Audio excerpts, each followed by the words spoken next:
네, 최경영의 정치본색 시작하겠습니다. 오늘 함께할 세 분 소개해드립니다. 김종욱 전 청와대 행정관 그리고 조수진 변호사, 김민하 시사평론가 나와 있습니다. 안녕하세요. 네, 안녕하세요. 안녕하십니까. 예, 한강 작가 그 노벨 문학상 수상을 다 함께 축하하면서 또 박수라도 야, 축하합니다. 한강 작가님. 정말 축하합니다. 예. 이렇게 적은 인구가 쓰는 한국어로 된 소설이 노벨 문학상을 그렇죠. 타는 날이 올 거라고는 정말 너무 기대 못했고 너무 기쁘네요.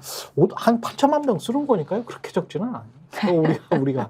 그리고 제가 어디 유엔인가 어디에서 본 것 같은데 이 언어라는 게 한 몇천 년 동안 말도 사라져버린 말들이 굉장히 많잖아요. 근데 그거를 이제 글로 만들어서 이렇게까지 보존을 해서 한 문명을 몇천 년 동안 또 지속시킨 거 아닙니까? 그리고 한 민족의 정체성을 이제 잡고 있는 건데 그렇게 생각해 보면 진짜 대단한 거죠. 대단한 거죠. 우크라이나 전쟁 났었을 때 또 마찬가지고 세계대전 났었을 때도 오스트리아 함락하고 그럴 때 너희들 독일어 문화권이잖아. 너희들 러시아어 문화권이잖아. 이렇게 하면서 우크라이나 전쟁하는 거 아닙니까? 이미 내부가 갈라져 있었죠. 그렇죠. 90%가 너희들 러시아어 쓰잖아. 오스트리아도 함락됐을 때 뭐 나치가 이렇게 함락하고 이럴 때도 야 너희들 한 절반 이상은 독일어 쓰잖아. 이러잖아요. 이러면서 이제 다른 나라들을 설득하지 않습니까? 근데 우리는 한국어 쓰잖아. 우리는 이게 지금 얼마나 그 주권 국으로서의 어떤 위상이 대단한 거죠, 진짜. 이렇게 생각해 보면. 그런 측면이 분명히 있기도 하고. 예. 근데 이번에 이제 민음사라는 출판사 있지 않습니까? 그 출판사가 이제 세계문학 대전집 이걸로 이제 그렇죠. 먹고 사는 출판사인데 사실 그걸로만 먹고 사는 데는 아니고 훌륭한 출판사입니다. 아, 민음사 네, 괜찮죠. 네, 훌륭한 예. 출판사인데. 예.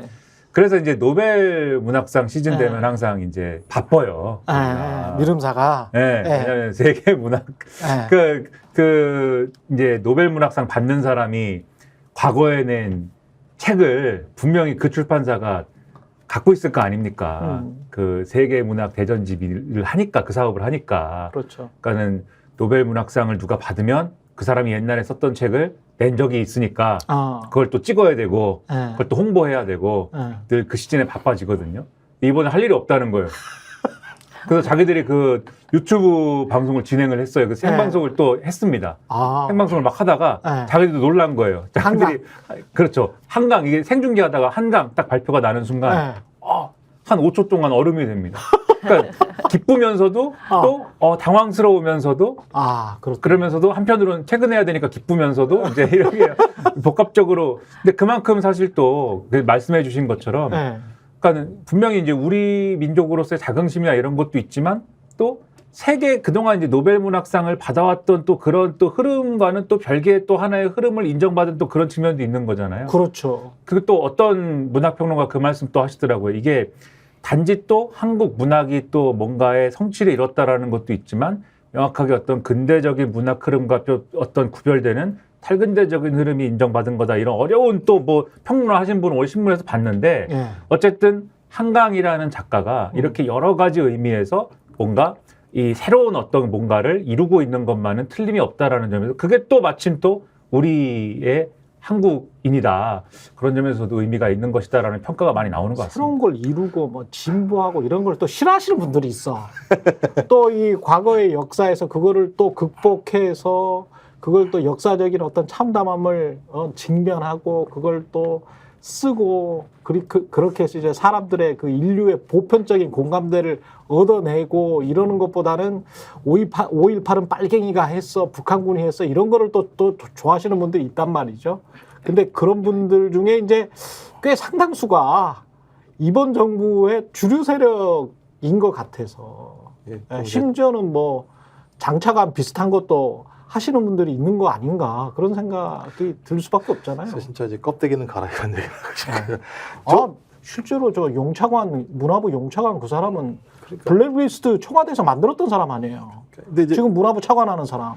어제 뉴스 보니까는 56만 권이 팔려 나갔다고 얘기를 하고 그쵸. 있고 100만 권이 넘게 팔려 나갔다고 얘기를 하는데 저는 2002년도 우리 월드컵 4강 신화를 했을 때 처음으로 태극기를 사랑하면서 태극기를 온몸에 만들어서 다녔던 것처럼 저는 어쩌면 K컬처라고 하는 게 그냥 외부에서만 들려오는 이야기였는데 우리 국민들이 이제 느끼는 것 같아요. 우리 문학이 매우 우수한 문학이구나. 자긍심을 갖게 하는 상황이기 때문에 저는 지금 계속 출판 문화가 완전히 침체되어 있는 상황인데요. 어제 뭐 사람들이 도통 책을 다 읽으면서 다니더라고요. 그래서 되게 좋은 거다. 이건 좋게 생각해야 된다. 그리고 그 노벨 상 거기 위원회에서도 난 게 역사적 트라우마에 맞서고 인간 삶의 연약함을 폭로하는 강렬한 시적 산문. 그렇죠. 되게 멋있는 평가를 해준 거고 우리는 그 멋있는 작가를 배출해낸 나라가 된 거잖아요. 아유. 자긍심을 가져야죠. 뿌듯합니다. 자긍심을 가져야죠. 예. 맞습니다. 근데- 아니 예. 이걸 오히려 역사 왜곡 소설이라고 이야기하는 사람들을 보면서 또 예. 일부는 정치적으로 막 악용하려는 그런 걸 보면서 예. 그 생각을 다시 한번 하게 돼요. 우리나라가 이 짧은 시간에 굉장한 정도의 민주화와 역사적 발전을 이루고 너무 훌륭한 민족인데 동시대에 정말 그러지 못한 과거에 머물러 있는 사람들과 같이 살고 있다. 이것이 선거 결과로 계속 나타나는 나라에 내가 살고 있구나. 이걸 다시 한번 느끼게 돼요. 예. 그 관종들이 아직도 많이 있는 것 같습니다. 이름도 못 들어본 막 작가들이 작가 행세하면서 엄청 좋아하던데요. 예. 막 욕을 하면서도 자기가 계속 이렇게 올라가는 거에 대해서 되게 좋아하고 인정 욕구가 그렇죠. 근데 이제 누구 뭐 최순실 최순실 씨 정의가- 딸이랄지 이런 사람들이랄지 이렇게 코멘트를 할 때 그거를 그대로 받아 쓰는 언론들도 있잖아요. 써주지 말아야 돼요. 굉장히 좀 문제가 있다고 그러니까 사실- 저는 보거든요. 사실 누군가가 이 한강 작가가 노벨 문학상을 받은 거에 대해서 예. 저는 뭐 부정적인 의견을 낼 수도 있다고 생각합니다. 그럼요. 그런데 예. 그걸 왜 네. 언론에서 이렇게 하나의 작은 기사가 하나 나온 것도 아니고 왜 특히 근데 이 언론이라는 사람들이 정말 영악한 것이 지면에 안 써요. 또 자기들이 잘 이렇게 꾸며놓은 지면에는 올리지 않습니다. 그런 기사. 닷컴에만 쓰죠. 그렇죠. 닷컴에만. 다 인터넷에 나오는 기사에만은 죄 써놔가지고. 그리고 네이버 다음에서 장사하려고. 그렇죠. 예. 포털에만 잔뜩 깔아놔요. 정유라 씨는 포털 기사에만 있습니다. 그렇죠. 이게 뭐냐는 거예요. 정유라 씨가 시사평론가입니까? 그렇죠. 무슨 일이 일어날 때마다 정유라 아니, 무슨 씨가 문화평론가야, 그러니까요. 시사평론가야, 뭐야? 정유라 씨가 만물 박사입니까? 네. 무슨 말을 할 때마다 다 나와요. 정유라 씨가 뭐라고 했다는 아니 게. 대학도 승마로 간 친구잖아요. 그러니까 뭐, 그게 예. 무슨 사회적인 의미가 있어서 자꾸 기사를 쓰는 거예요. 저는 오히려 그렇게 해서 예. 정유라 씨에게도 도움이 안 되고 우리 사회에도 도움이 안 된다라는 거를 좀 깨달아야 됩니다. 저는 정유라 씨도 그렇게 해서 자기 이름이 나오고 코멘트가 나오는 게 순간순간은 뭐 본인에게 도움이 된다고 생각할지 모르지만 장기적으로 도움이 되지 않는다. 언론에게 요청을 하세요. 내 얘기 그만 쓰라고. 이게 뭡니까 지금. 그런 의미에서도 그 척적 박사로 그 이름 지어진 분도 그 본인과 관련된 사항들 있지 않습니까? 예, 미학이랄지 뭐 이런 부분에 관해서 정교하게 비판하시는 게 나을 것 같아요. 만물 박사처럼 그렇게 이야기하시는 거는 좀 힘듭니다. 들어주기가. 예, 그리고 언론이 그거를 만물 박사처럼 이 사람이 말하면 이게 마치 뭐 한 진영을 대표하는 것처럼 이야기하는 것도 굉장히 좀 무리한 거예요. 그러니까 어떤 사람의 화자에 어떤 권위가 실려 있어야 되거든요. 그 사람 삶의 경력에서 이 분야는 이 사람이 이렇게 말하면 기사를 써줄 만해. 기사라는 거는 뉴스라는 거는 그 가치가 있으니까 그러니까 거기에다 지면에 싣고 공간에다 배치를 하고 그런 거 아니겠습니까? 근데 그냥 막 돈만 될 것 같은 게 하는 건지. 제이모 씨 말씀하시는 겁니까? 진중권 씨 말하는 예, 그분은 어느 때는 보수로 갔다 어느 때는 네. 진보로 갔다 언론이 필요할 때마다 그 네. 발언들을 해주면서 소위 정쟁을 만들어내고 한쪽 진영을 갖다 완전히 프레임을 작살내는 역할들을 관종을 하시는 거잖아요. 양산하는 관종들을 양산하는 언론이라고 할까요? 뭐 그런 것 같습니다. 언론 지형 자체가. 근데 지금 현재 제일 큰 분은 제일 관심을 받고 있는 분은 명태균 씨인데. 네, MC죠. 예. 명태균 씨 이야기하기 전에 이거 무인기는 네. 누가 보낸 걸까요? 우리 측에서 보낸 겁니까? 북한의 주장대로? 어떻게 보세요? 근데 제가 볼 때는 네. 그 평양 상공의 특정한 지역에 무인기를 보내서 전단지를 내릴 정도의 상황이라면 저는 민간이 하기 어려울 거라고 봐요. 그리고 민간이 한 번이 아니고 네. 3회에 걸쳐서 했다는 거 아닙니까? 지금 보니까 3일, 9일, 10일 이 3번에 걸쳐서 했다라고 하기 때문에 그다음에 좀 더 걱정인 게 그 누구죠? 김용현 장관이 모른다 그랬어요. 그러니까. 그래서 진짜 모르는 거 아니었죠, 이 장관이라는 사람이. 어. 근데 갔다가 돌아와서는 NCND라고 얘기했잖아요. 전략적 모성이라고 얘기하면서 저 그래서 이게 예를 들면 국방부 차원에서 국방부 장관이 인지 못하고 벌어진 일일 수도 있겠다라는 생각이 드는 거예요. 오? 아니 왜냐면 본인이 그럼 더 큰 일이지. 본인이 보낸 적이 없다고 얘기했잖아요. 본인이 그럼 보낸 적이 없다고 얘기를 했다면 내부에서 이 사실을 알고 있었고 우리는 보낸 적이 없다라고 입장을 정했다고 얘기해야 되는 거잖아요. 그 입장에 최고 위에 있는 사람은 국방부 장관일 수밖에 없는 거잖아요. 근데 거기서는 그렇게 얘기했다가 나가서 내부에서 뭐 어떤 연락, 얘기, 뭐 회의를 하고 난 다음에 와서 우리는 여기에 대해서 답을 줄 수 없다라고 얘기했다는 건 대단히 위험한 상황이라고 볼 수밖에 없는 거죠. 그렇다면 의도성이 있는 전단지 살포일 수밖에 없다라고 저는 생각할 수밖에 없는 거고 거기에는 뭐 두 가지 흐름이 있겠죠. 이건 추정입니다만 하나는 소위 보궐선거라고 하는 하나의 계기가 있을 것이고 또 하나 계속 문제제기됐던 계엄이라고 하는 내용들이 다 결합되는 측면인 거죠. 이건 추정입니다. 추정입니다만 저는 이걸 정부가 아닌 집단이 보냈다면 이것도 문제예요. 그러면 정부가 아닌 국내에 있는 민간단체가 이런 무인기를 정부도 모르게 보낼 수 있는 상황이라면 남북 간의 한반도의 긴장 구조라고 하는 것이 민간단체에서도 이런 사태가 벌어질 수 있다는 얘기잖아요. 이게 얼마나 무서운 얘기입니까? 상식적으로. 그렇죠. 그러니까 이리 얘기해도 저리 얘기해도 저쪽이 아무리 얘기해도 이 사태는 매우 위태로운 상황이라고 얘기할 수밖에 없는데 이 문제를 다르게 끌고 가는 거예요. 어떻게 끌고 가냐? 북한이 자기가 자체적으로 소행을 저지른 거다. 자작극이다. 내부의 단속을 위해서. 저는 만약 그것이 아니라면 제가 얘기한 여러 가지 경우의 수에 의해서 이건 매우 혼란스러운 상황이고 안보를 우리 스스로 통제하지 못하는 상황으로 갈 수 있다고 볼 수 있는 거다라고 얘기할 수 있는 거죠. 그 의심스러운 게 일단 민간이 쓰는 기계는 아니라는 생각이 듭니다. 왜냐하면 지금 보도에 의하면 이제 좀 분석을 해보면은 고정이기라는 거잖아요. 예. 그러니까 일반적으로 민간이 습득해서 이제 쓸 수 있는 그 드론이라는 거는 프로펠러 달린 그런 형태지 않습니까? 근데 고정이기라는 거는 그렇지 않다는 것이고, 그러면은 이 기계 자체는 일반적으로 민간이 쓰지 않는 건데, 그런데 이게 쓰였다라고 하면은 군에서 했거나 아니면 군이 아니더라도 어떤 기관에서 했거나 최소한 그러한 기관에서 지원받은 이제 단체가 있거나 뭐 이랬을 거라는 추정을 할 수가 있기 때문에 지금 언론 보도도 그런 쪽에 이제 좀 이 힘을 실어가지고 보도를 하고 있는 상황이거든요. 그런데 예. 제가 그 대목을 읽으면서 사실은 좀 기억이 난 게 이제 지난번에 처음에 이제 북한에서 뭐 오물풍선 날아오고 이랬을 때 있지 않습니까? 처음에 날아왔을 때 지금이야 하도 수시로 날려대니까는 이제 다 무덤덤해졌잖아요. 예.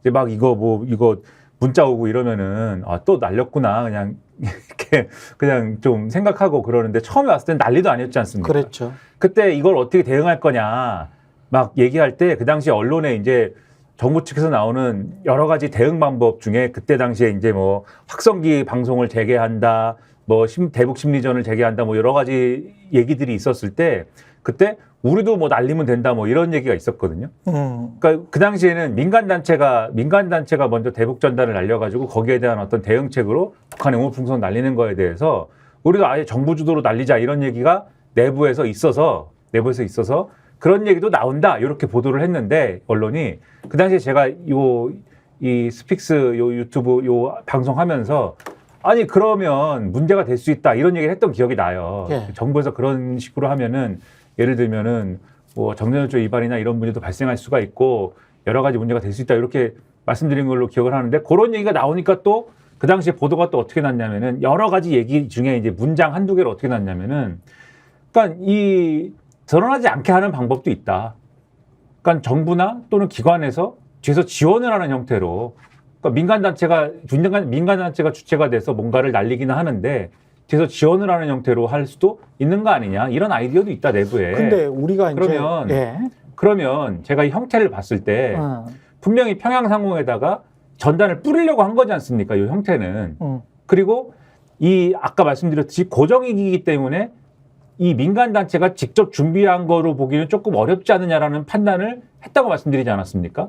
그러면 제가 혹시 의심하는 거는 정보기관이나 이런 데서 이런 이 장비나 이런 거를 지원하는 형태로 주체는 민간 단체가 날렸을 수도 있는데 이런 애매한 회색지대 같은 어떤 부분에서 날렸을 가능성이 있는 거 아니냐 이런 의심을 갖게 되고 만약에 정보기관이 그런 작전을 통해서 한 거면은 이 처음에 이게 문제가 됐을 때는 군이 실제 몰랐을 수도 있다. 그러면 이게 군이 모르는 상황에 작전을 펼친 거면은 군은 몰랐지만 제가 볼 때는 대통령이라든가 국가안보실장이나 이 라인은 알았을 거거든요. 이 상황을 우리가 좀 잘 살펴봐야 될 필요가 있다. 그런 생각이 든다는 겁니다. 이게 지금 장난이 아닌 게 그 국내에서 여론전하거나 뭐 이런 거는 그냥 뭐 정치적인 이슈로 이 민주주의 사회 안에서 물론 그것도 굉장히 힘들지만 그렇게 이제 끝날 수도 있다고 봐요. 그리고 뭔가 이제 법 위반을 했으면 뭐 처벌을 받으면 되는데 이걸 만약에 이거 가지고 장난을 만약에 쳤다면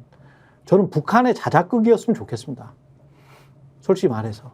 북한의 자작극이었으면 좋겠는데 만약에 이렇게 장난을 어떤 정보기관 또는 어떤 시민단체 어떤 정부의 후원을 받은 뭔가 그리고 정부는 뭔가를 알고 있고 뭐 이래 버렸다면 그래서 만약에 국지전이 발생을 한다면 이거는 전쟁 범죄를 자국민들한테 저지르고 있는 것일 수도 있거든요.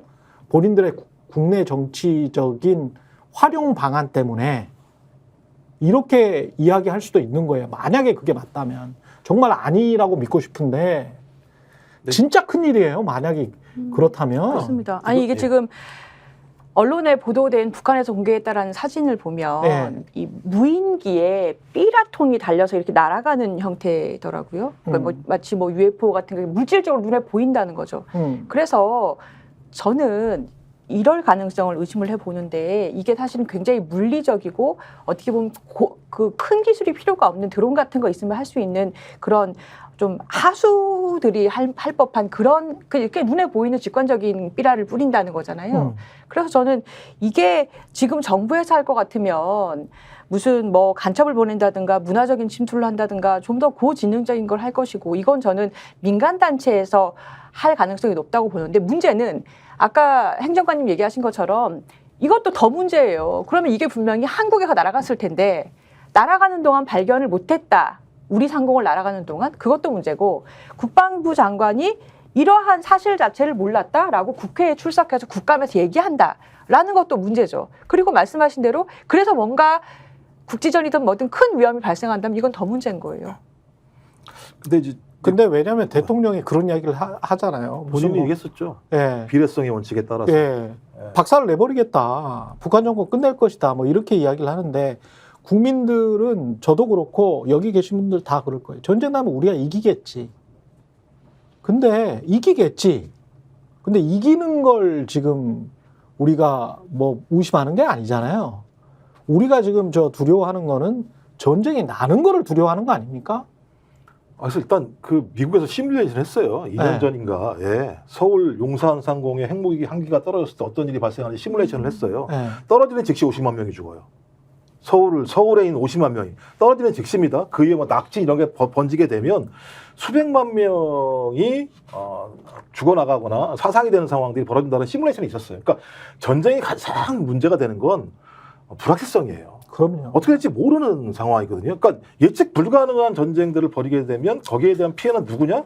어떤 형태로든지 쌍방에 있는 국민들이 피해를 보는 상황이거든요. 근데 지금 상황은 말씀하신 것처럼 누가 보내는지도 모르는 무인기가 전단지를 뿌렸다고 얘기하고 누구도 확인 못하고 북한은 우리라고 얘기하고 있고 그렇지. 우리는 확인을 못 해주는 상황이고 만약에 말씀하신 것처럼 민간이 보냈다고 한다면 소위 남북 간의 우발적 충돌을 민간단체 소행으로 만들어낼 수 있다라는 거잖아요.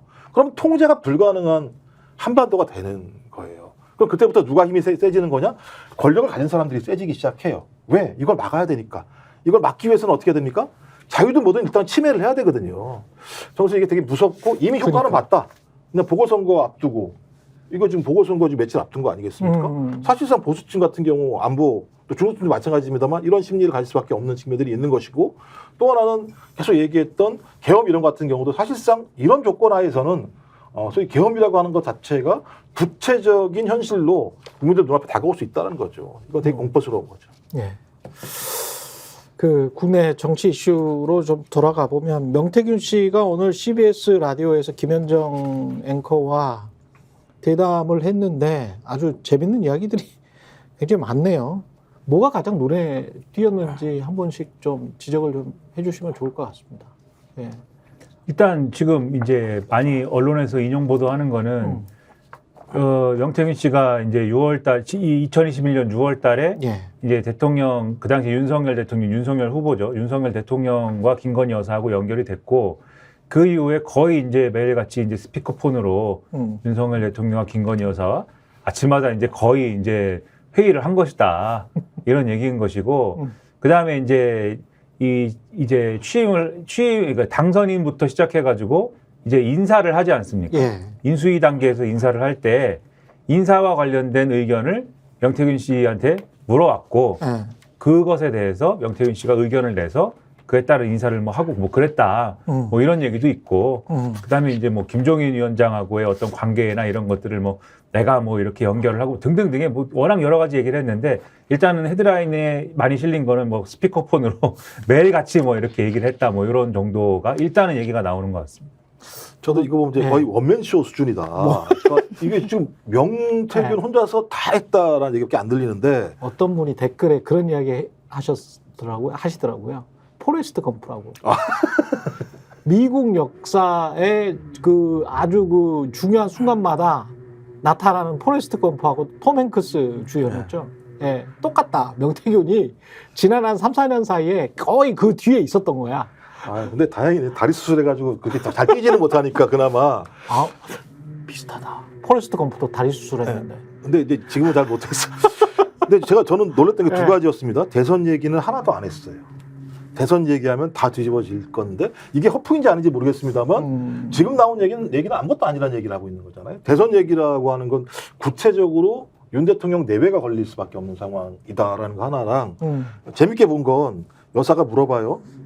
우리 오빠가 지금 상태가 어떻느냐 이런 얘기를 했다라고 하는 본인 얘기인데 그렇지. 이 얘기는 이제 오빠라는 얘기가 계속 너무 많이 나와서 자기도 모르게 오빠라고 나왔는지 아니면 진짜 그때 김건희 씨가 전화통화에서 오빠라고 얘기를 해서 오빠라고 얘기했는지 알 수는 없습니다만 저는 이 정도 상황이라면 본인이 없다고 얘기하는 오빠라고 하는 통화 녹취록이 있는 거 아닌가라는 의심이 들 뿐만 아니라 그러네. 이 정도 얘기를 했다고 하면 아까 말씀하셨던 6개월 동안 아침마다 스피커폰을 켜놓고 대통령 그 당시 대선 후보죠. 대선 후보 내외와 통화를 하면서 전략을 짰다라고 하는 말도 안 되는 공적인 조직이나 캠프는 다 사라지고 사적인 개인이 매일 대선 후보와 얘기를 했다라고 하는 것 이런 것들을 보면서 야 이거 진짜 까지면 장난이 아니겠는데 그리고 명태균에 대해서 허풍쟁이라고 얘기했었는데 이거 허풍쟁이라고 얘기하기에는 너무나 어려운 내용들 너무나 구체적인 내용들이 나오고 있는데 여권에서는 계속 허풍쟁이라고 이야기했죠.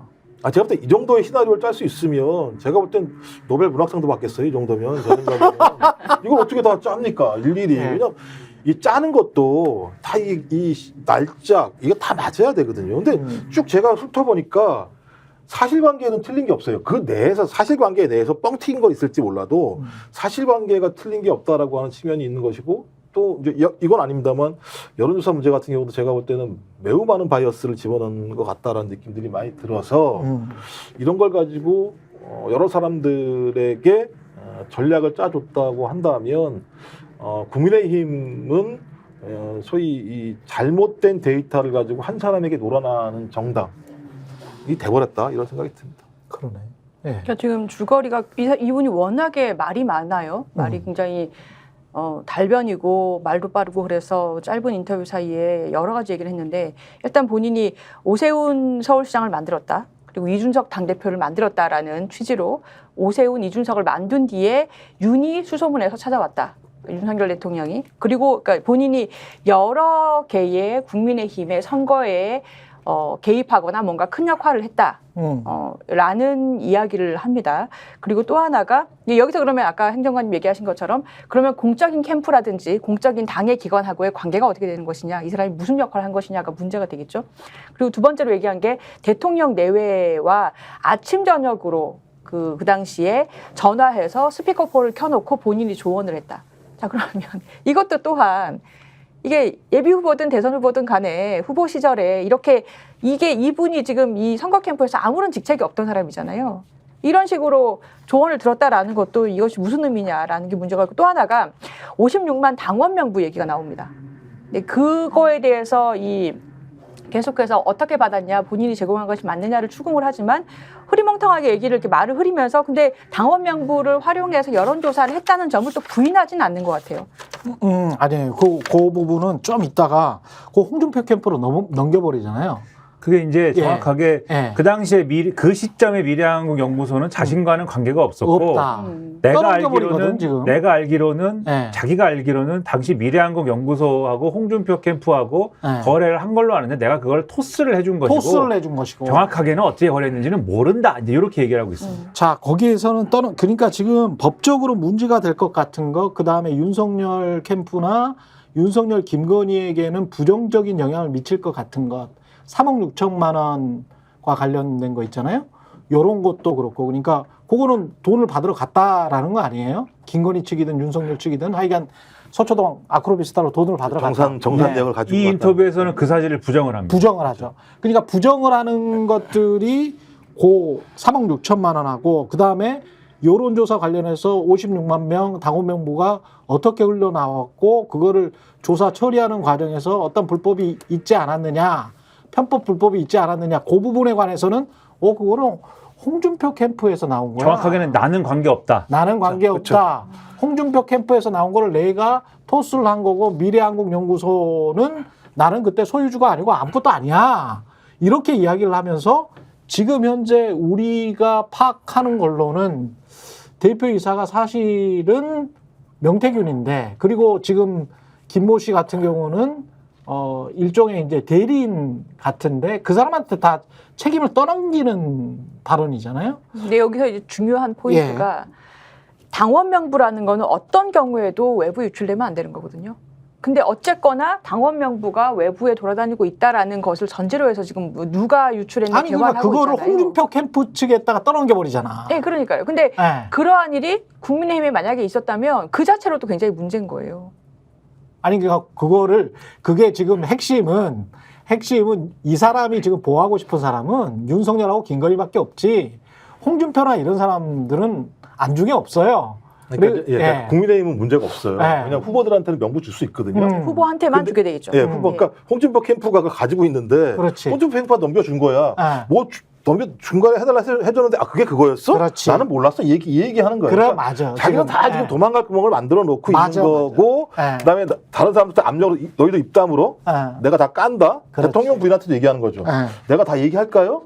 빨리 정리해 주세요. 이렇게 얘기하는 거기 때문에 자기는 정치적으로 자기의 능력을 다 과시하고 법적으로 피해갈 건 다 만들어 놓는 방식을 통해서 대통령 내외를 좀 압박하는 건데, 그렇습니다. 야, 이게 통할까?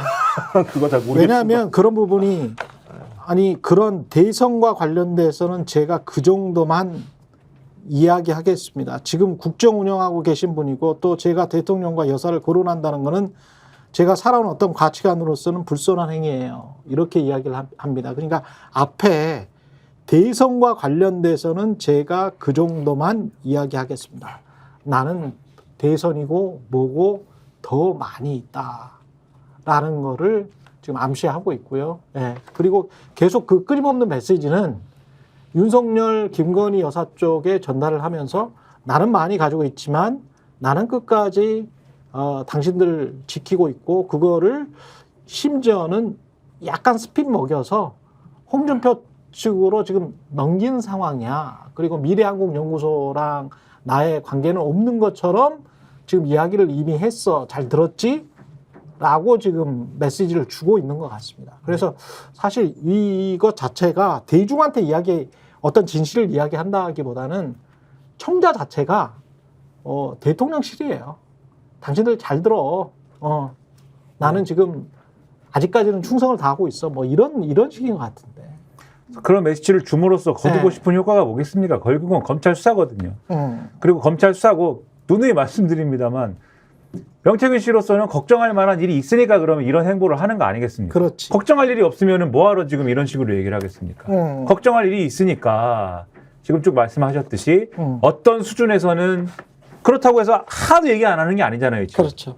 김건희 여사라든가 윤석열 대통령하고 있었던 일을 하나도 얘기 안 하고 입국 다물고 있는 게 아니라 어떤 수준에서는 문제 안 될 만한 것들은 이렇게 깊은 관계가 있었습니다라고 과시를 하면서도 예. 그래서 어떤 경우면 내가 다 얘기할 수도 있어. 내가 입 열면은 세상이 뒤집어집니다. 라고 과시를 하면서도 어떤 수준에서는 그러나 나는 지금 함부로 얘기하는 사람이 아닙니다. 라는 걸 보여줌으로써 나를 보호해 준다면, 권력에 보호해 준다라면 나는 입 열지 않아. 라는 메시지를 내는 거잖아요. 즉, 보호를 안 해주면 나는 입 열 수 있어. 그 보호를 받아야 되는 일이 있는 거잖아요. 지금 그렇지. 명태균 씨 입장에서. 네, 명확히 그렇습니다. 그렇죠. 그렇기 때문에 이거는 뒤집어 얘기하면은 제대로 하면은 뭔가 나오는 것이고 또 명태균 씨 입장에서는 분명히 이 권력하고 뭔가 틀어진 일이 과거에 있었기 때문에 이 걱정을 하고 있는 거다. 이렇게 해석할 수 있는 것이어서 지금 구도가 상당히 이제 미묘한 상황이다라는 거를 우리가 오히려 알 수 있는 얘기다. 이렇게 보고 있습니다. 여론과 권력 사이에서 이 장난, 플레이를 많이 해보신 분인 것 같아요.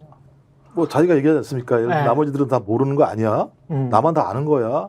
그림자 얘기하고 있는 이런 상황인데 지금 얘기하는 게 본인이 최초 연결한 게 2021년 6월 18일이라고 얘기를 그렇죠. 하더라고요. 네. 근데 이게 어떻게 되는지 모르겠는데 여론조사가 5월 달에 나온 게 있어요. 5월 달에 이제 그 머니투데이랑 미래한국연구소가 피해나라고 해서 거기 보면은 윤석열 후보가 더 높게 나오는 여론조사들이 있어요.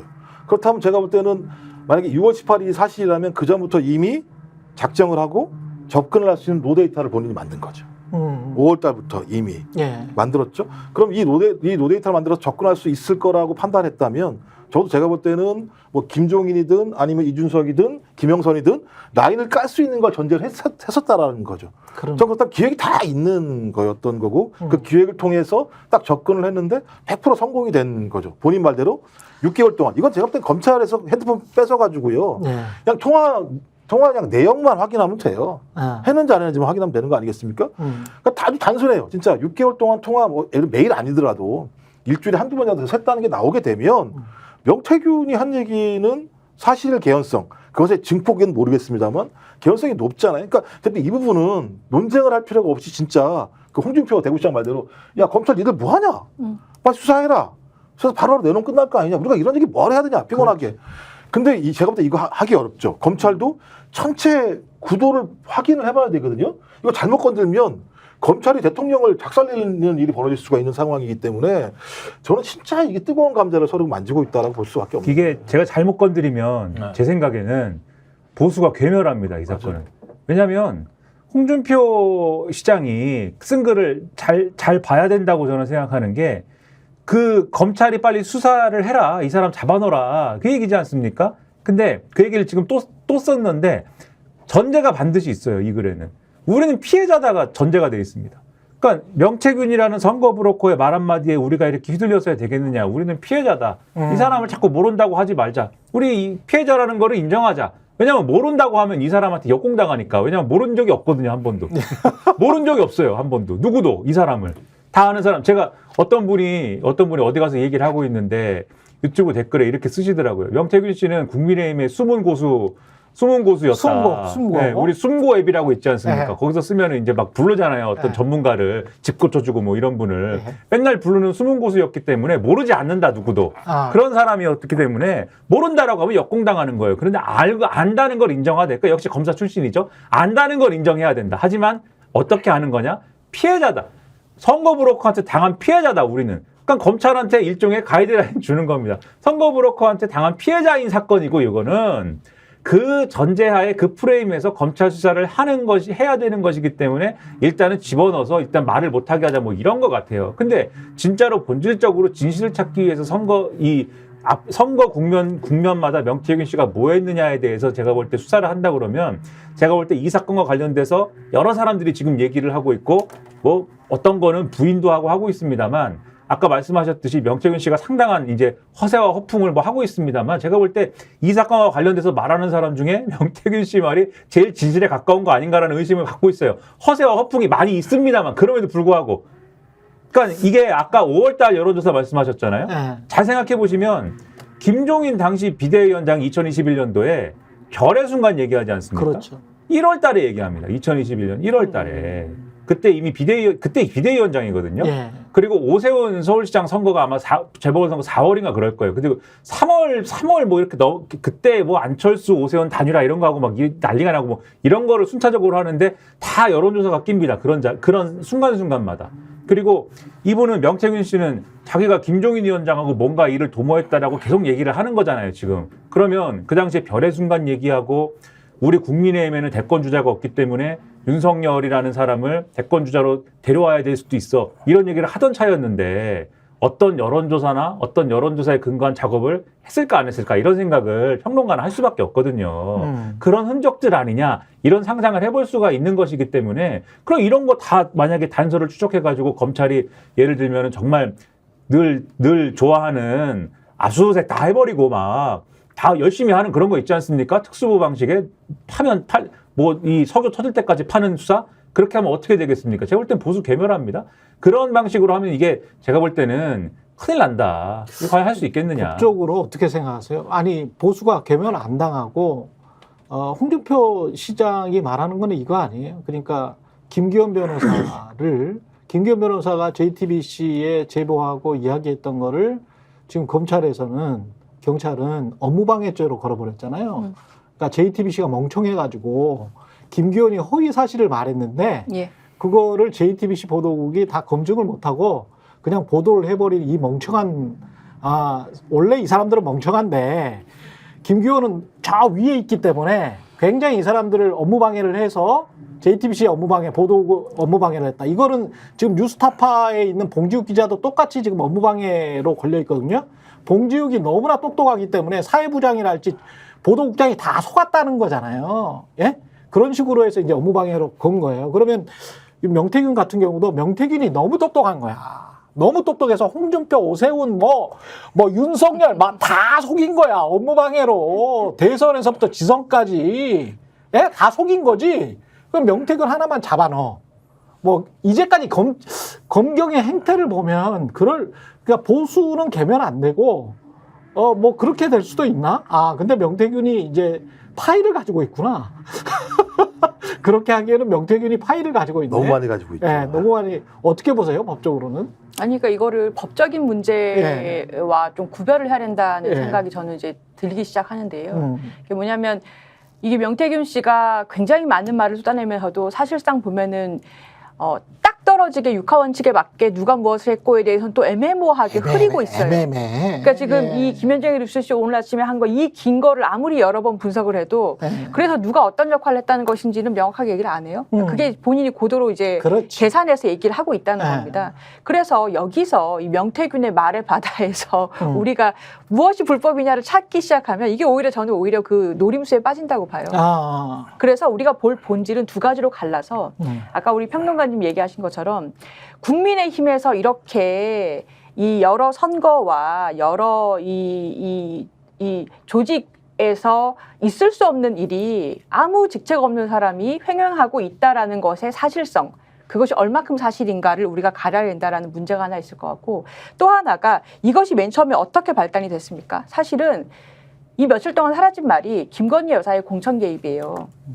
김건희 여사가 보궐선거 2022년 그리고 2024년의 총선에 어떻게 개입했느냐, 개입할 수 없는 사람이 어떻게 개입했었는가를 우리가 가리고 있던 차에 갑자기 명태균이라는 사람이 휙 하고 나타나서 지금 며칠 동안 언론을 뒤덮고 있는 거거든요.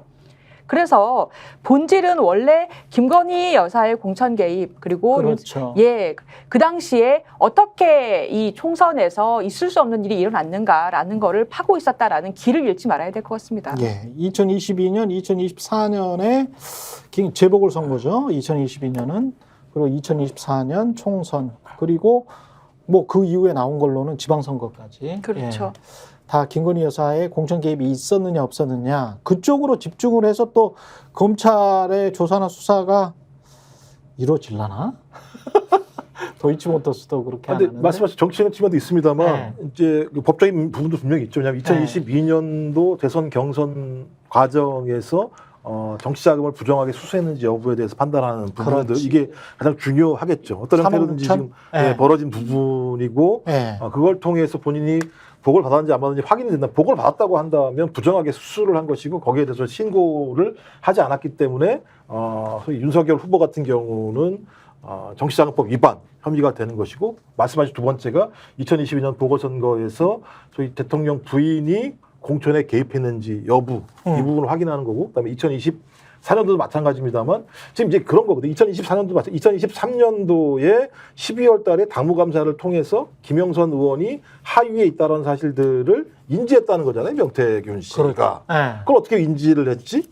인지를 했으니까 계속 대통령 부인에게 요구를 한 거겠죠. 예. 야, 살려놔야 될 거 아니야. 살려놔야 될 거 아니야. 왜냐하면 명태균에게는 소위 대통령 내외는 많이 좀 멀어진 상황이고 김영선이라는 어떤 정치적인 버팀목이 하나 있었던 측면이 분명히 있기 때문에 그 3개월 이후에 나왔던 나는 힘이 없어 라고 얘기하는 부분과 관련해서 3개월 동안 어떤 일이 벌어졌는지 또 이건 또 다르게 따지고 보면 김건희와 한동훈 간에 엄청난 또 공천 갈등이 국민의힘 내부에서 벌어졌다라고 하는 측면이 있거든요.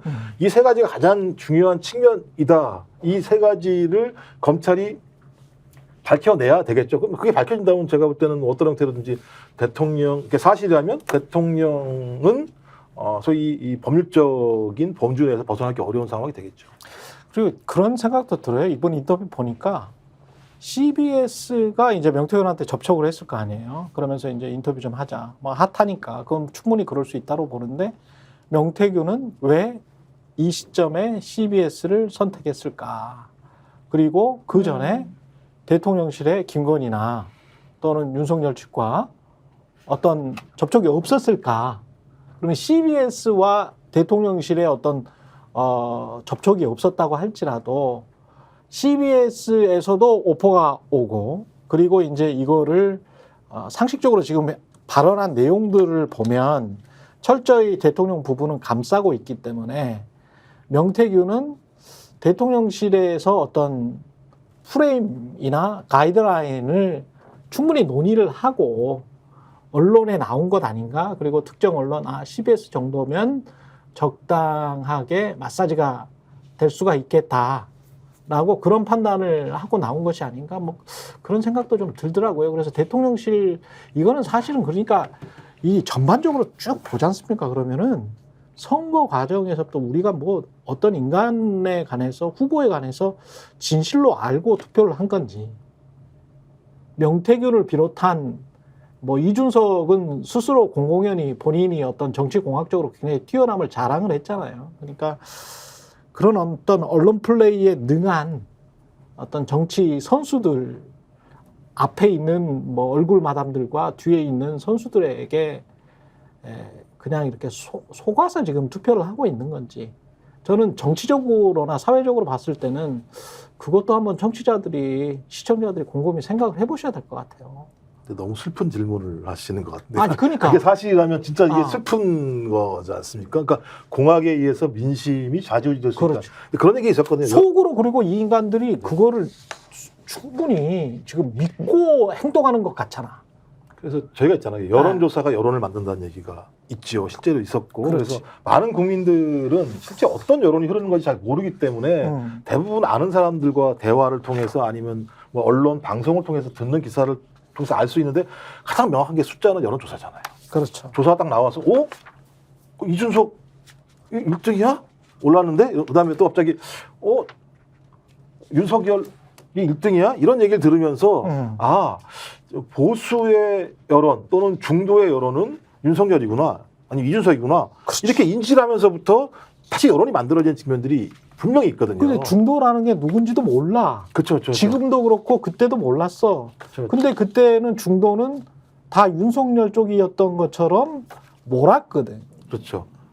거기 이제 문재인 정권에 대한 반대 심리, 네. 분노 심리 때문에 중도는 다 반문일 거야. 근데 반문의 핵심적인 상징적인 인물이 누구야? 윤석열이야? 이렇게 되면서 아니 근데 왜 네. 반문이었어? 부동산 값이 폭등했기 때문에 중도 그다음에 보수라고 할 수 있는 집 가진 사람들 또는 집을 충분히 가질 수 있는 뭐 인컴이 굉장히 소득이 수준이 높은 사람들까지도 민심이 이반했다. 이렇게 이야기를 했잖아요. 한 1년 이야기 했을걸? 그 이야기를. 지금은 왜 안 해? 지금 더 집값이 더 올랐는데. 올랐는데 왜 지금은 이야기 안 하냐고. 나는 그게 장난질이라는 거지. 맞습니다. 그게. 여론조사가 여론을 만들고 그다음에 일부에 있는 언론사가 또 네. 여론을 만들고 그걸 통해서 적을 지정하고 적을 악마화시켜서 예. 소위 저기 불가 쪽 만지지도 마. 그러면 대중이 가지도 이제 마. 쭉 따라가. 이렇게 흐름이 만들어지는 측면들이 있는 건데 저는 그런 논리를 명태균 씨는 잘 알았던 것 같은 측면이 있어요. 그러니까 데이터를 이렇게 돌리면 또 사실 확인해봐야 되겠습니다만 항상 여론조사 데이터를 가지고 가서 설명했다는 거 아닙니까? 근데 여론조사를 자기가 마음대로 만들 수 있는 건 아닌 거잖아요. 그렇지. 그럼 자기는 아무런 능력도 없는 거지. 어. 그냥 대중의 흐름에 따라서 반영된 거 가지고 갔을 뿐인 거라는 얘기인데 그렇죠. 데이터를 보면 항상 그 사람에게 유리한 데이터를 가지고 갔다는 것이 그렇지. 지금 확인되는 내용들이기 때문에 네. 우리는 의심하는 거죠. 예. 그다음에 그 나경원 의원 같은 경우도 어떻게 ARS 조사를 하는데 1시간 50분 만에 저 문을 닫지? 그거 말이 안 돼. 그죠? 그리고 또 어느 것 또 하나 그거는 진짜 절차적으로 뭔가 짜지 않으면 그거 진짜 힘든데. 또 하나 긴 게 또 7시간짜리도 있긴 있더라고요. 일- 근데 7시간도 있어. 대부분 1박 2일 해요. 왜냐하면 표집이 안 되니까 거기 숫자에 맞게. 그럼. 그래서 이 명태균 씨 부분에서 아까 법적인 부분 말씀을 하셨는데 지금 이 허황하게 이야기하는 것들 중에서 지금 사실 주목해야 되는 부분이 명태균이 그동안 한 여론조사가 어떠한 이 거짓 결과를 가져왔는가라는 부분을 좀 주목을 해야 될 것 같아요. 그러니까 이제 강혜경 씨가 그 JTBC에 얘기한 걸 보면은 그러니까 그 김영선 전 의원의 회계 담당자고 우리 스픽스하고 인터뷰했던 분이요. 그분이 그랬다는 거잖아요. 그러니까 1등을 만들어 줄 거다. 2등을 1등 만들어 줄 수 있다. 라고 얘기를 하면서 이 여론조사를 했다는 거잖아요. 그리고 한 지역 정치인이 이런 명태균 씨 제안을 받은 적도 있다. 뭐 이런 식으로 그렇게 인터뷰했다고 하는데 그러니까는 그거는 불법이잖아. 그러니까요. 그거는 불법이거든요. 명백하게 불법입니다. 말씀하신 대로 국민들의 뜻을 호도하는 것이고 그럼 여론조사라는 것을 어떠한 무기로 해서 본인이 컨설팅하기 위해서 돈을 받든 아니면 그 정치인들을 움직일 수 있는 권력을 갖든 그걸 위해서 허위 여론조사를 했을 가능성. 그렇지. 그것을 공표해서 네. 국민의 그런 여론의 흐름을 방해하고 왜곡했을 가능성. 예. 저는 지금 검찰이 수사해야 되는 게 있다면 저는 지금 이걸 수사해야 된다고 봅니다. 예, 잠시 광고 보고 뒷이야기 이어가겠습니다. 30초 후에 돌아오겠습니다. 아니 왜 아직도 3년간 같은 통신사 인터넷 계속 쓰고 계세요? 인터넷 가입 시 48만 원 교신 경동 시 추가 혜택이 주어집니다. 인터넷 비교원 통해 인터넷 가입하고 지인에게 홍보해주세요. 지금 네이버에 인터넷 비교원 검색 후 3초만에 경동 행복 비교해보세요. 네, 인터넷 가입 혜택 비교하느라 시간 낭비하고 계시는 분들에게 3년마다 가입만 해도 현금 사은품을 주는 인터넷 비교원을 소개합니다. 인터넷과 휴대폰 그리고 가전제품 렌탈을 비교원을 통해 가입할 때 최대 48만 원, 알뜰폰 또는 휴대폰을 통신사만 변경해도 최대 30만 원, 정수기 렌탈 최대 30만 원, 총 최대 108만 원의 현금 혜택 받으실 수 있습니다. 현금 사은품 혜택 원치 않는다. 삼성 55인치 TV로 선택 가능하고요. 인터넷 신규 가입 후 소개한 친구가 가입할 경우 신세계 상품권 4만 원을 무제한으로 드리는 이벤트 진행 중입니다. 그리고 가입할 때 스픽스 유튜브 보고 왔다 이러면 고함량 비타민 B가 들어있는 웰세이브의 비타민 B 제품을 따로 드리고 있습니다. 지금 바로 1670-2571로 연락 주시거나 네이버에서 인터넷 비교원을 검색한 후 문의해 주시기 바랍니다. 도이치모터스 사건과 관련해서도 그렇고 이문정 검사가 이것도 역시 이제 인터뷰에서 라디오 인터뷰에서 이야기를 했더라고. MBC였죠 이거는. 이 반중 검사가 푼 것 같다. 검사 측 검찰에서 아니면 나올 수 없는 그렇죠. 자료들이다. 그래서 지금 도이치모터스 관련해서 그 검찰에서 공식 발표하는 거 외에 언론에 계속 나오고 있는 것들, 그러니까 뭐 여사 관련해서 뭐 이런 대화를 했다, 아니면은 우리 패밀리다, 뭐 이런 식의 진술을 검찰에 그 주범들이 했었다라는 뉴스가 나오는 것은 아마 반윤 검사 측에서 풀고 있는 것 같다. 이렇게 얘기를 했죠. 그렇죠. 이거는 뭐 의미가 있는 것 같습니다. 만약에 반윤 검사가 풀고 있고 그렇게 확정적으로 그리고 이제 그 다음에 그 전에 형성됐던 여론, 예? 검찰 쪽에서 내부에서 나온다는 말, 불기소 처분할 것이다 이번 주 내에 그 말이 쏙 들어가면서 기소 처분할 수도 있다. 뭐 그런 식으로 또 말이 그런 기사도 나오고 있고 있어요. 또 반대 기사도 있어요. 반대 기사도 야, 원래대로 하면 계속 갈 거다 이런 네. 기사도 있기 때문에 네. 그 정확하게 언론에 나오는 거는 어. 여전히 검찰 내부에서는 불기소 고려한답니다. 불기소를 여전히, 고려하는데 예. 여기서 검찰 내부라는 거는 예. 계속 말씀드리면 지휘부를 얘기하는 지휘부. 겁니다. 예. 지휘부에서는 불기소를 고려하는데 지금 변수가 한동훈 대표와 소위 말하는 친한계라는 사람들이 김건희 여사는 기소했으면 좋겠다라고 주장을 하고 있는 거지 않습니까? 그러니까 권력 내부에 이견이 지금 발생한 거잖아요. 그래서 여기에 대한 이제 대안처럼 지금 얘기를 하는 게 수사심의를 그러면 개최하면 어떻겠느냐 이런 거를 보수 언론이나 그다음에 일부 이제 이런 거 얘기하기 좋아하는 사람들이 절충안처럼 지금 얘기를 하고 있는 그런 상황이다라는 거예요. 그래서 조선일보에 공식적으로 사설로 이제 수사심의 개최하면 어때? 이제 이렇게 나온 상황인데 아. 수사심의 개최하면 뭐 결론이 바뀌느냐 이건 모르겠습니다. 모르겠는데 근데 원래 시간표대로 하면은 18일 날 서울중앙지검 이제 국정감사가 있고 그 전에 어쨌든 불기소 처분을 하고 18일 날 이제 두드려 맞고 근데 결론이 있는 상황에서 어쨌든 국정감사를 치르는 게 낫다라는 판단이었던 것 같아요. 결론이 없는 상황에서 치르는 것보다는 하루나 이틀만 두들겨 맞고 말자. 그렇죠. 그렇게 네. 하고 그다음에 이제 18일 어쨌든 그렇게 두들겨 맞는 걸로 검찰은 버티고 그다음에 불기소 처분하는 걸로 가닥을 잡으면 명품백도 그다음에 도이치모터스도 불기소가 됐기 때문에 김건희 여사가 사과를 하든 뭘 하든 어쨌든 하는 것에 부담은 없고 그러면 한동훈 대표가 와서 뭘 요구를 하든 간에 요런 이 마일드한 어떤 그러한 대응으로 대통령실이 퉁치고 이렇게 가려고 했던 것 같은데 지금 한동훈 대표 쪽에서 계속 이제 들고 나오는 이슈가 이제 확장적인 걸로 계속 들고 나오는 거잖아요. 무슨 그렇죠. 인적 쇄신을 해라, 네. 뭐 이거를 해라, 저거를 해라 들고 나오니까 그런 구도가 이제 심상치 않아서 검찰도 요 권력 내부의 균열에 눈치를 보는 국면으로 약간 가는 거 아니냐. 오늘까지의 이제 이 좀 상황은 그런 것 같습니다. 그럴 수도 있겠네. 10월 18일 날이 서울지방검찰청 국정감사인데 10월 16일 날 우리가 재보궐선거잖아요. 근데 재보궐선거에서 야, 부산금정구청장을 이겼어. 광화군도 이겼어.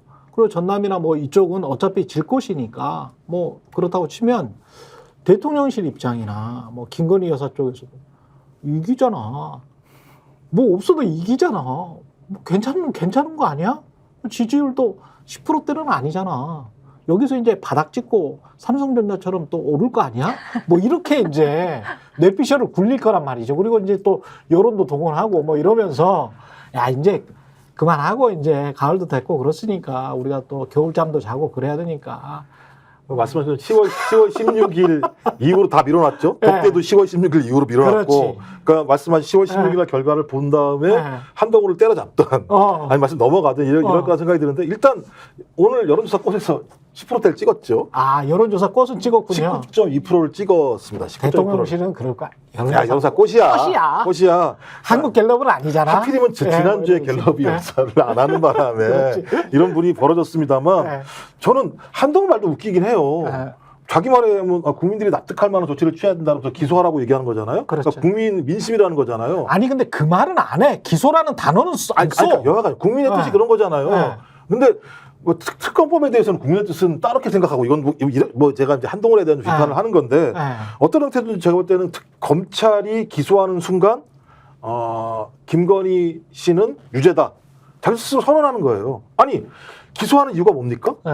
우리가 볼 때 이게 유죄니까 기소하는 거잖아요. 유죄가 하는데 어떻게 기소를 해요, 상식적으로. 그렇지. 그럼 검찰 스스로가 이제 어떻게 되느냐, 기소를 하는 순간 대통령 부인은 범죄자야라고 집어넣는 거예요. 이걸 하는 순간 어떤 얘기가 벌어지겠습니까? 아, 저 권력 내부로부터 무너져라는 얘기가 우르르 나올 수밖에 없겠죠. 그렇지. 그다음에 그 이전에 나온 내용, 아까 말씀한 BP 패밀리라고 얘기한 내용들, 이 검찰 진술 조서잖아요. 그렇죠. 그다음에 그 내용들이 이것만 있는 게 아니에요. 무슨 뭐 도이치모터스에 있는 권오수가 얘기했는데 30-40% 김건희 나눠주기로 했다는 얘기가 나오지. 네. 그다음에 또 2심 재판 과정도 마찬가지입니다만 그 판사가 제대로 읽어서 그 확인을 해서 방조죄로 이모 신가를 갖다가 공소장 변경한 게 있는데 네. 이것도 좀 설명에 의하면 이 소위 반영 검사인지 누군지 모르겠습니다만 자기들이 아무리 봐도 김건희 씨가 문제가 되니까 그걸 슬쩍 집어넣었다는 거잖아요. 그 내용을. 그렇죠. 그랬더니 판사가 그걸 자세히 읽고 오이씨 야 이거 왜 안 한 거야. 그랬더니 아 그렇습니까? 넣을게요. 그래서 방조로 넣었더니 유죄가 나오는 거잖아요. 예. 그러니까 완전히 밑그림은 만들어져 있는 거예요. 그래서 밑그림이 만들어져 있고 이 사람 그러니까 김건희 씨를 방조로 넣던 아니면 공모로 넣던 상관없이 기소하는 순간 제가 볼 때 100% 유죄예요. 다 유죄니까. 그렇죠. 저는 그래서 검찰 기소 못한다. 이거 기소하는 순간 제가 볼 때는 이 정부 와르르 무너질 수밖에 없는 상황이. 그냥 오히려 맞고 가는 게 낫지. 기소 못해. 이게 싸우는 게 낫지. 기소하는 순간 검찰이 뭐라고 얘기합니까? 설명할 때? 설명해야 될 거 아니에요, 국민들한테. 근데 검찰이 이 순간에 기소 여부를 다시 가지고 간 거는, 이게 공수처는 제가 지금 들은 정보로는 거의 식물 공수처가 됐다라고 하고, 그러면 검찰이 지금 순간에 이니셔티브를 주도권을 잡고 권력의 향배에 따라서, 원래 검찰이 잘하는 게 그거잖아요. 이쪽으로 쓸까 저쪽으로 쓸까 뭐 이런 거를 부채도사. 예, 부채도사처럼 이렇게 왔다 갔다 하는 거를 하려고, 야, 이 사건은 우리가 할게. 차라리 특검이고 뭐고 우리가 할게. 그러면서 좀 더 시간을 갖고 끌어보려고 하는 거 아닌가? 그러면서 결정적인 순간에 우리가 죽여주면 우리는 뭔가 조직 보호는 되지 않나? 저쪽으로부터 그런 생각을 하고 있나? 그럴 수도 있겠는데 네. 근데 좀 더 이제 지금 상황에서는 한동훈 쪽이 그러길 바라는 것 같고 한동훈 대표 쪽이 검찰이 그렇게 해? 이렇게 얘기하는 것 같고 검찰 그런 거 우리 원래 그렇게 하지? 그렇게 네. 좀 해줘 이렇게 하는 것 같고 예. 검찰 쪽은 이제 심우정 총장이나 이창수 중앙지검장은 용산말 잘 들어서 안 하는 거야 이런 가닥을 잡는 것 같고 내부에서는 제가 이렇게 얘기하는 건 너무 넘겨지킨지 모르겠습니다만 한동훈 대표 쪽에 특검으로 하세요 그냥 저희는 지금 분위기 그런 분위기 아니에요. 이런 분위기도 있는 것 같고 곤란하다. 그렇죠. 그러니까 여기도 사실은 양쪽의 비겁함이 있는 거죠. 한동훈 대표는 특검을 감당할 수가 없고 특검 찬성을 감당할 수가 없고 그러네. 검찰은 기소를 감당할 수가 없는데 네. 서로 특검으로 하세요. 그다음에 한동훈 대표는 기소를 하세요. 이렇게 서로 이렇게 하세요. 이렇게 하는 그런 구도 같기도 하다 이게. 예, 그럴 수도 있겠다. 8명을 내놔. 너가 기소해. 이 싸움을 하고 있는 거죠. 웃긴 거죠. 그러니까 제가 볼 때 둘 다 김건희 씨가 유죄라는 걸 아는 거예요. 예. 그렇지 않고서 이렇게 하겠습니까? 그렇죠. 상식적으로. 네. 그러니까 저걸 김건희 씨를 치지 않으면 한 발도 나갈 수 없다는 걸 아는데 그렇지. 그걸 잘못 치게 되면 조직이 작살나거나 예. 한동훈에 있는 이쪽이 작살나거나 그러니까 둘 다 작살나기 싫으니까 네가 좀 칼을 뽑아라. 아니야, 당신이 칼을 뽑아. 이런 상황이어서 지금 이 정도 상황이면은 졌다라고 얘기해야 되는 게 맞는 거 아니에요? 자기들이? 아니, 뭐 시점이 굉장히 중요할 것 같은데 10월 16일이나 10월 18일 이것뿐만이 아니고 11월 15일쯤에 있는 두 개의 재판이 있잖아요. 이재명 당대표에 대한 재판이 두 개의 결과를 보고 결정해도 늦지 않는다라고 생각할 수도 있어요. 네. 맞아요. 아니, 뭐 국민을 바보로 하나요? 그러니까 아니, 이 건과 이 건이 연동됐다고 아니, 왜냐하면 그때 만약에 무죄가 나온다거나 벌금 100만 원 이하가 나온다거나 또는 사건이 좀 까리하기 때문에 선고유예가 나온다거나 여러 가지 경우의 수가 있을 수가 있습니다. 제가 쭉 이렇게 녹취록을 보니까 이거를 기소한 것 자체가 웃기긴 하지만 판사는 하여간 판단을 강요를 받았기 때문에 어떻게 판단을 할지는 모르는데, 그런데 그거를 검찰은 좀, 사법부의 판단을 좀 보고 권력이 만약에 이렇게 되면 이재명 민주당 대표한테 만약에 무죄 받으면 이재명 대표는 그럼요. 날개를 다는 거거든요. 그럼요. 예. 그러면 이제 그때 할까? 이렇게 생각할 수도 있다니까. 아니, 이재명 당대표가 네. 무죄를 받으면 네. 검찰은 수사권 다 날아가는 거죠. 그렇죠. 그거 수사권 어떻게 내버려 둡니까? 그러니까 예. 제1야당의 당대표를 정치적으로 죽이려고 무리한 기소를 했고, 그렇죠. 그게 2년, 3년이 진행이 됐는데, 소위 법원에서 무죄를 받았다면, 당신들의 수사권은 그 아래에 있는 사람들한테는 더 무도하게 쓸 수밖에 없다라고 판단이 들면, 그렇지. 그 수사권은 없애서 뺏어 와야 되는 거죠. 국민의 손으로. 누가 뭐라고 그래도. 그러니까 자기들 잔머리 굴리고 있는 거죠, 지금. 맞습니다. 자기들이 이재명 살려고. 대표의 사법 리스크라는 게 사실 그 공직선거법 위반 부분하고 위증교사 부분 그렇죠. 외의 부분은 법률가가 볼 때도 좀 허황하고 나머지 허황된 게 좀 있어. 대장동이라든지 이런 부분은 사실 무리한 부분이 상당히 있습니다. 대장동 지금 뭐가 나왔어요? 그래서 11월이 지나면 그 이재명 대표의 사법 리스크는 어떤 결론이든 사라지는 거죠. 그렇죠. 예. 하여간 귀추가 주목이 됩니다. 이번 가을, 겨울이 중요하네요. 네, 중요해. 최근의 정치본사 여기까지 하겠습니다. 내일 다시 찾아오겠고요. 김조국 전 청와대 행정관, 조수진 변호사, 김민아 시사평론가와 함께했습니다. 고맙습니다. 네. 스픽스는 말하는 언론입니다. 대세는 유튜브, 그중에서 스픽스. 좋아요, 댓글, 구독, 알림 설정. 여러분이 저희를 사랑해 주시고 우리가 여러분을 사랑하는 4가지 방법입니다.